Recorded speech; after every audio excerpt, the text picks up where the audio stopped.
Hey guys, welcome back to my YouTube channel. Today I'm really excited to be sharing my story of how I became a fashion stylist. I know a lot of you guys have been asking me on my journey how I got into fashion styling and any tips I would have for someone who wants to get into styling. So I grew up in Halifax, Nova Scotia, which is in Eastern Canada. Fortunately here, there really isn't a fashion industry. I've looked into it to see if there was any courses in fashion or just anything going on, just because I was really interested at a young age to get into fashion. I didn't really know how and I didn't know, what to do, but I was like, you know what, maybe finding a school would be a good way to go about it. So I looked into colleges or universities in Halifax for fashion. I didn't really find much. The only thing I found was Da Vinci College, I think it's called. It's on Barrington Street, so downtown, and they have a bunch of different courses, and they had a fashion design program. So I went and I took a tour just to see what the course offered, but it was solely focused on fashion design. And at that time I knew I wanted to get into fashion, but I didn't know specifically what I wanted to do. And I just had a feeling that fashion design really wasn't what I wanted to do ideally. So I took the tour, but I didn't really go forward with the school. But in the meantime, I tried to connect with creative friends that I know here and just basically see how I could do something fun, because I felt like there was a lot of people interested in fashion in Halifax. And, they wanted events, they want stuff to happen. But every time I feel like I try to plan something, there wouldn't be enough people that would either show up or just a lot of people who would really engage in these fashion events. So I kind of just left it and didn't do much about it. I remember going back home and trying to see what other schools in Canada, maybe there was something in Toronto or Montreal, something in Canada that I could go to. But I ended up not finding anything that really caught my eye. But I did end up finding a school called School of Style, but it was based between New York and LA. It had fashion styling and a bunch of different personal styling courses. But in my head, I was like, you know what? It would be a dream to go, but it probably won't happen. That was, before I got into manifesting and, the power of mood boarding and all that stuff. So I just kind of left it there and didn't do much about it. So at that stage in my life, I was studying at St. Mary's University. I was studying business with a minor of psychology. I also thought I was going to be a psychologist at one point, but that completely changed. And I was also working retail. I worked a total of 5 years in retail, 3 years at Aldo and Spring, and then 2 years at Michael Kors. So I was in, I think, maybe my second year of working at Michael Kors. And I feel like at that point, 5 years into retail, I just felt like I did the most that retail could offer, aside from, if you wanted to go to head office. So I felt like I wanted a little bit more, but wasn't too sure what to do. At that time when I was at Michael Kors, I thought about going up to management and then maybe going into head office. So usually, when they try to take someone up for management, they do like a whole look into them and, make sure, of course, they're a good fit for it. And at that time, I had a style blog, but it wasn't really like, I wasn't a legit style blogger or any sort of blogger. I was just a girl who was posting photos on Instagram of outfits. I would have a photographer. I'd shoot them at King's Wharf in different places around the city, just fun outfit photos. But it was really nothing. I just post them on Instagram and that was it. I didn't even have that much followers. I wasn't, really making a huge impact. It was just me posting outfit photos. So I remember this was April 2017. My manager comes up to me and he was like, listen, we were considering moving up to management, but in order to do so, you'd have to remove your style blog.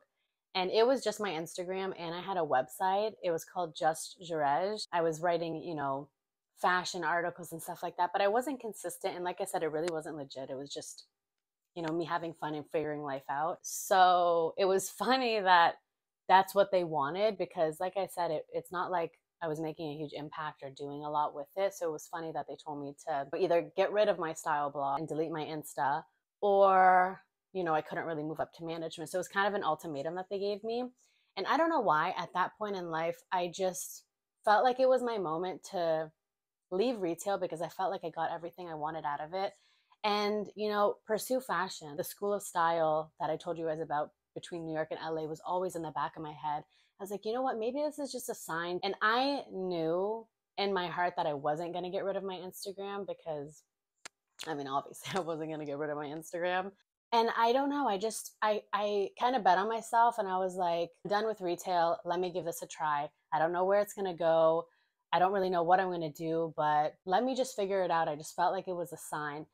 And At that moment, I told myself that if I'm going to commit and actually do this fashion thing for real, that I need to give it 100% because I was ready to leave university, leave retail, a safe job, safe everything, to follow a dream that I didn't even know exactly what it was. I just knew I wanted to pursue it and study fashion. And at that time, fashion jobs weren't as common and as popular as they are now. So, like stylists, there were stylists, of course, but they weren't talked about and more known now. So, I mean, imagine trying to tell my parents that I'm gonna work in fashion. Like, I tried to convince my parents that I knew what I was doing, but really I was just figuring it out. But I knew that if I was gonna take that chance, I had to make sure that I made it or I did something that could prove to them that it was worth it in the long run, because they definitely didn't understand it at first. But I was like, I'm going to give this 100%, figure it out. And, I got to prove to not only to myself, but to my parents that, this could be something. So I decided to leave retail. I left university because I was just playing it safe. I felt like I wasn't really that excited about business. I just took it because it was general, and psychology because I was always interested in it. But I left everything. And coincidentally, when I looked into School of Style, they were actually going to have a course in New York in July. So I decided to leave my course, leave everything, pack my stuff up. All I had was my savings from retail. And I was like, you know what? This is what I have. This is what I'm going to make do.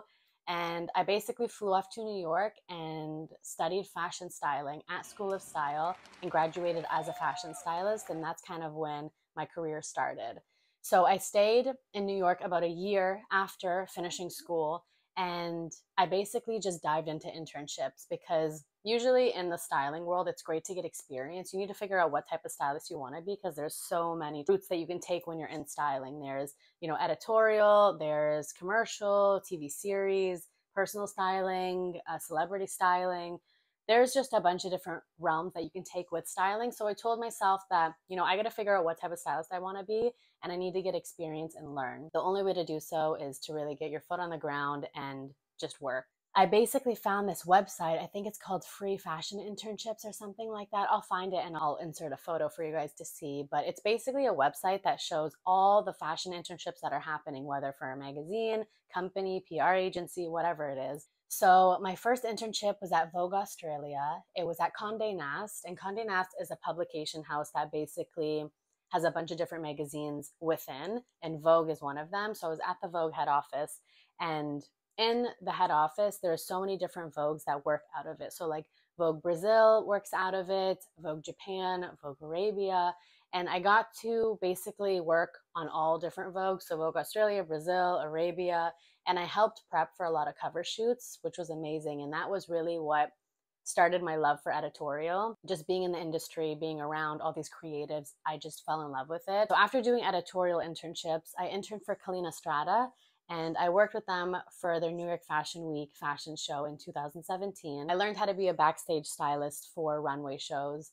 And I realized that wasn't my cup of tea, but at least I was getting experience and trying new things, which is the most important thing. So I basically lived in New York for about a year. And really, I was just trying to figure it out because I was using all my savings from retail. Almost every week I was in a different Airbnb. Like, I was just everywhere, figuring it out, hustling just to make it work in the city. Any opportunity I got, I said yes to it. And that's what I really recommend when you first get into styling, because that's how you learn about just so many different realms in the industry. And then within a year, my brother gave me a call. He's like, we're all going to Lebanon. So my mom, dad, my brother, like, we're all going to Lebanon.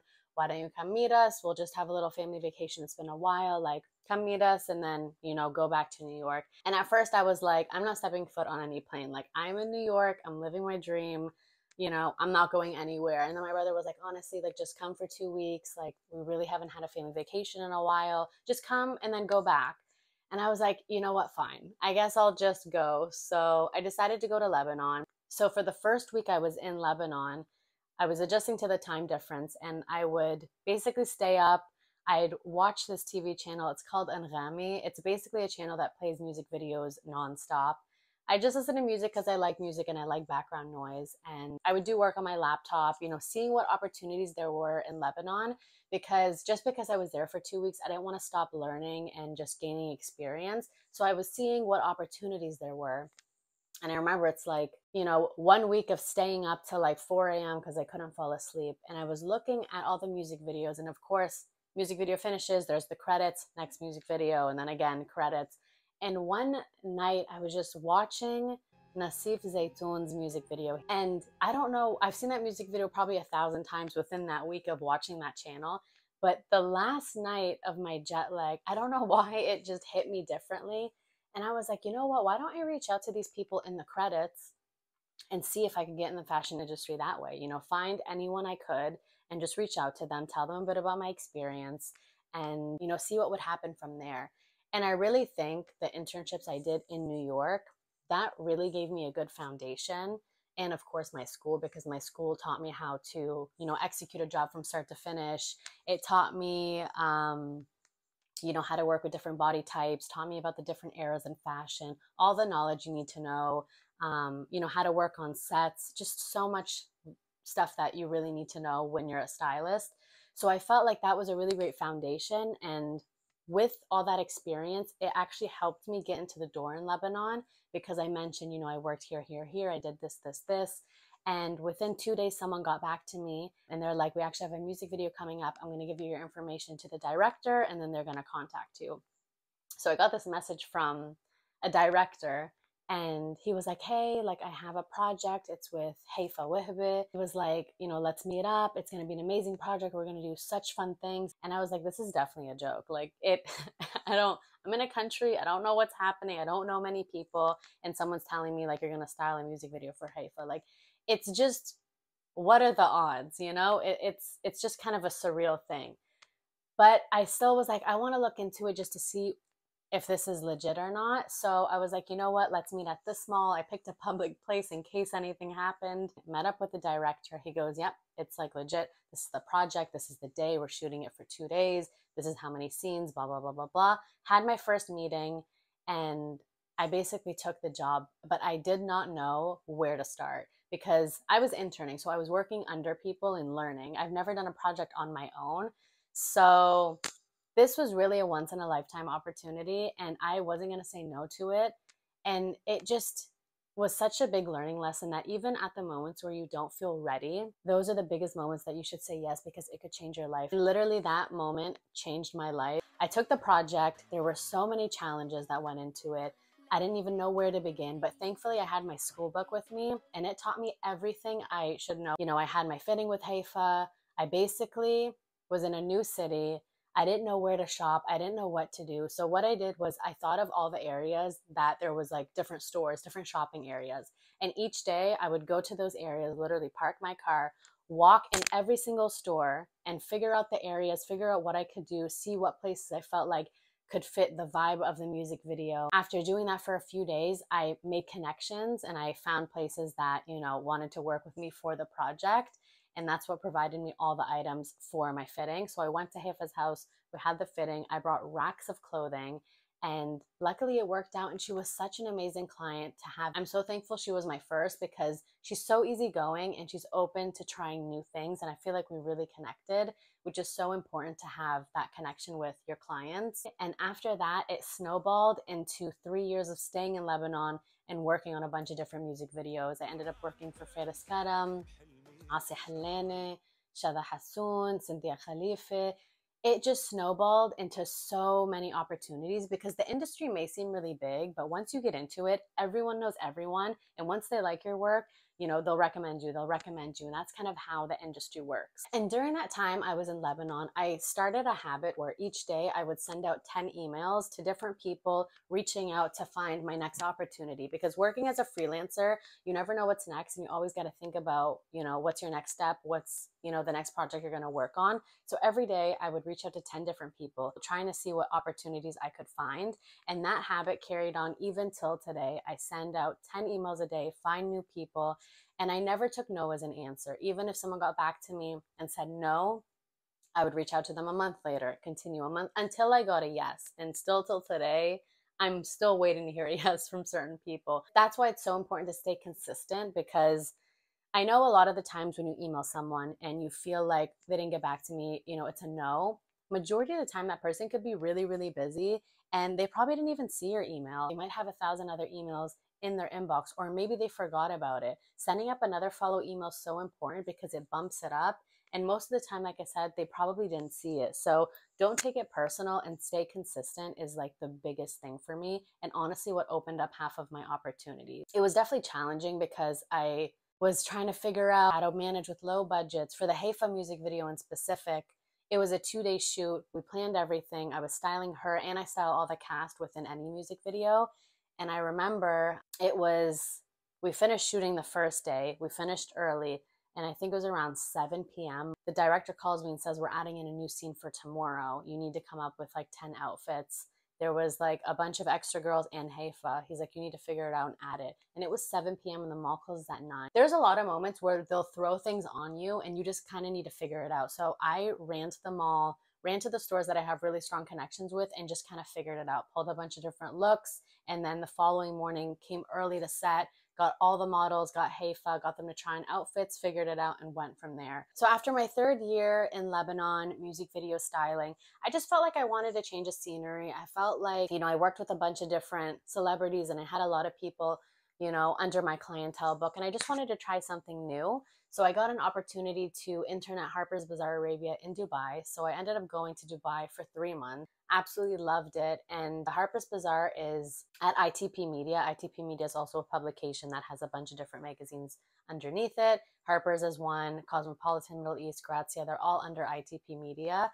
So I remember going there. I just met a lot of people and I networked as much as I could. And that's how I created my relationship with the Cosmopolitan team and the Grazia Middle East team. And that's how I became an acting digital editor for Grazia for, a few months, almost a year. And now I work freelance with all of those publications, whether it's New York Fashion Week coverage, reviews. I've done a bunch of different articles. And also when I was in Dubai, I made relationships with different clients that I ended up working with. Carla DeBello was one of the clients that I worked with. I also did a music video there. So initially, I always wanted to work in Canada, but as I mentioned, being in Halifax, there weren't many opportunities. So unfortunately, because of that, I felt like I had to leave, and then look where it ended up taking me. It took me to New York, it took me to Lebanon, and it took me to Dubai. And after spending, over 5 years really in the Middle East, I recently came home to visit family. And this is why it was so important to stay consistent with those emails that I was doing since 2017. I went to New York Fashion Week in September. I got an email from someone that I was reaching out to for over a year about an opportunity. And they got back to me when I was heading back from New York Fashion Week and offered me an opportunity to work at SSENSE as a freelance e-commerce stylist. And I ended up taking that, and I just got back from Montreal doing that. But that's why it's so important to stay consistent, because the person that got back to me and offered me the SSENSE job, I've been in contact with for over a year. And every time I'd email, they'd say, there's no opportunity, there's no opportunity.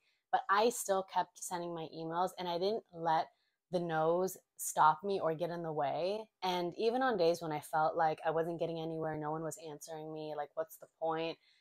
It just shows that pulling through and doing those things will really benefit in the long run, even if you don't see it temporarily. So when I look back at my journey and everything I've been through, the biggest thing I would want to highlight and emphasize is timing is really everything. Sometimes you would want something to happen, and just because it's not happening at the time you want it to, doesn't mean it's not going to happen.